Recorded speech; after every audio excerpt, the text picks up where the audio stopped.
Welcome to another edition of the Chicks on the Right podcast, where we invite our good friend and sponsor of the show, Zach Abraham, Chief Investment Officer at Bulwark Capital Management, to come in and weigh in on some important financial issues of the day. And wow, as we record this podcast today, there's a lot of stuff going on.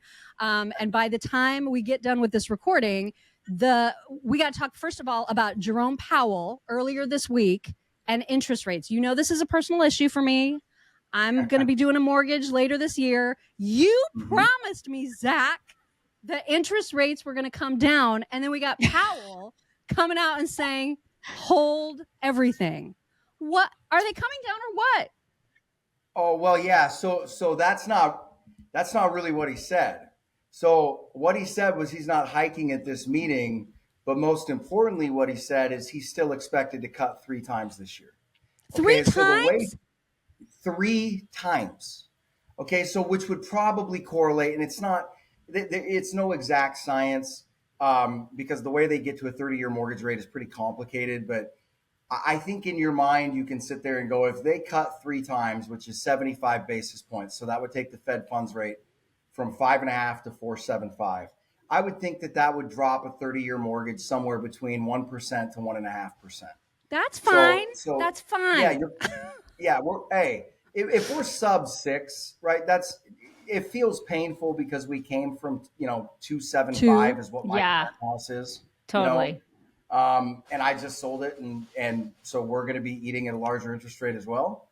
As a matter of fact, I think we just took an offer on Monday. So, but he promised the 3 rate cuts, but in and of itself, that is really historic. Okay, because he sat there and said, we're going to get rid of inflation over time and that we've made a lot of progress on inflation. Okay, well, here's the deal. Inflation has been flat or up for the last 8 months. Yeah. It's been up for the last 3 months. How that qualifies as making progress, I don't know. But remember we were talking to you guys about the fact that we were expecting economic indicators to pick up at the beginning of the year because the stock market rallied so hard. It's pumping money into the system. And then we think the Fed is going to be forced to cut to keep the game going this year. And so they are going to be cutting rates into an accelerating inflationary picture and an accelerating economy because of the inflationary picture. And this really I'm not saying that people should count on this, but this is bringing back the scenario that we were afraid of, which is I'm not worried about a crash right now. What I'm worried about is a skyrocketing stock market. Yeah, like now, you're not worried about a crash because the stock market, so it reached 40K earlier in the week, and that's real. That happened, and then so when is the crash going to happen? Well, who knows? So right now, it basically is. I think the easiest way to look at the economy right now is that there is a hole in the bathtub. Okay, so and we've talked about this before. There's water getting out all over the floor.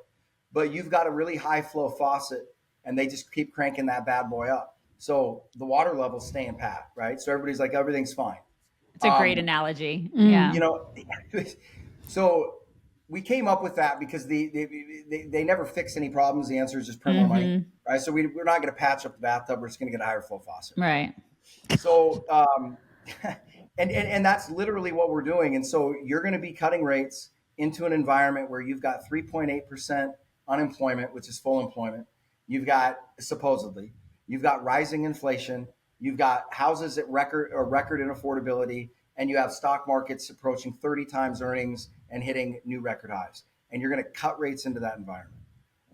And people go, why are you afraid of a stock market going parabolic? Why are you afraid of a stock market? Because whatever shoots up like that crashes on the other side. Got to come down every time, 100% of the time in the past, right? And so that's a real threat.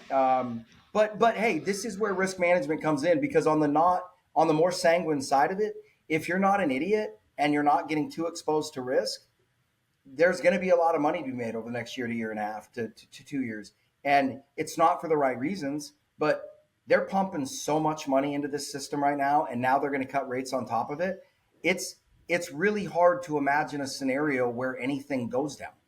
Yeah. Like I don't like any of the things that you just said. I have a super serious question for you. So, Jerome Powell, do you think that he looks like he just like was told by his kid that his kid wants to be like a professional artist or a hamster dealer or something? Because his face always looks like he's always disappointed, you know? Is it just me? Yeah, no, I think that he is no, he's seemed especially like that, honestly, in the last 2 years. Right. And I think that the reason for it is, and this is kind of us reading the tea leaves, but he's a private equity guy. So he came from private equity, and private equity is getting killed right now.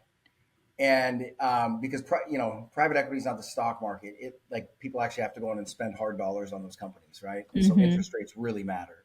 And so I think he's fighting internal wars. He does, though. He seems frustrated. He's very frustrated. Yeah, very frustrated. frustrated. I think he's really frustrated. I think he's really frustrated by the fact that inflation isn't further down, considering what they've done on the interest rate side of it. As we all are. We're all frustrated by that. We were screaming into the computer last year, going, or not the computer, but the microphones in the show, and just saying, "You hear my dog behind me there." Yeah, your dog is frustrated. Yeah, she's ticked. Well, she's not a Biden fan.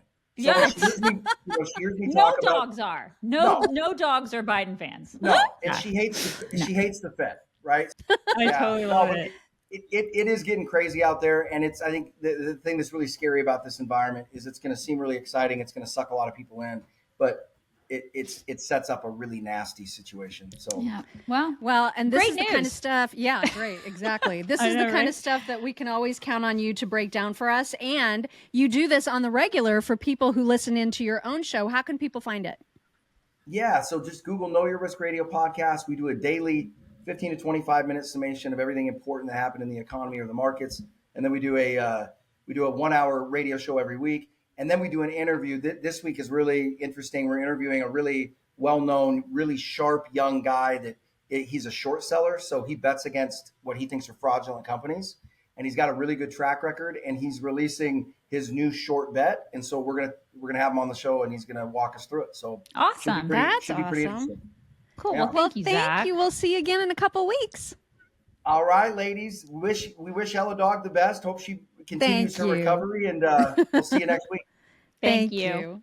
Investment advisory services offered through Trek Financial LLC, an SEC-registered investment advisor. Information presented is for educational purposes only. It should not be considered specific investment advice, does not take into consideration your specific situation, and does not intend to make an offer or solicitation for the sale or purchase of any securities or investment strategies. Investments involve risk and are not guaranteed, and past performance is no guarantee of future results. For specific tax advice on strategy, consult with a qualified tax professional before implementing any strategy discussed herein.